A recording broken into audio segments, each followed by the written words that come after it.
Voyons voir ce que les muffins au chocolat et les Kit Kat vont faire à mon taux de glucose. C'est le type de petit plaisir que je m'autorise rarement, mais je voudrais savoir lequel est le pire pour ma glycémie. J'ai donc testé ces aliments sur 2 jours différents. Un jour les muffins, un autre jour les Kit Kat, et on va maintenant pouvoir comparer les résultats.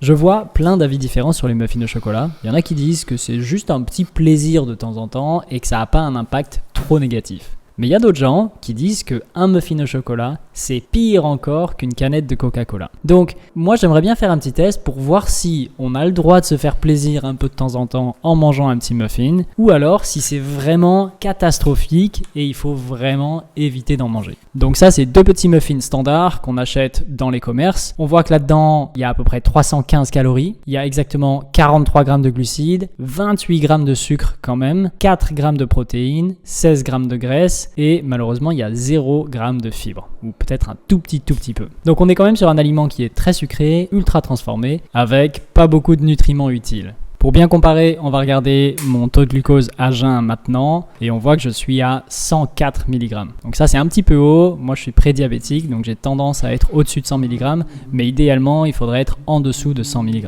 Après 30 minutes, c'est beaucoup trop. Après 1 heure, ça continue à monter.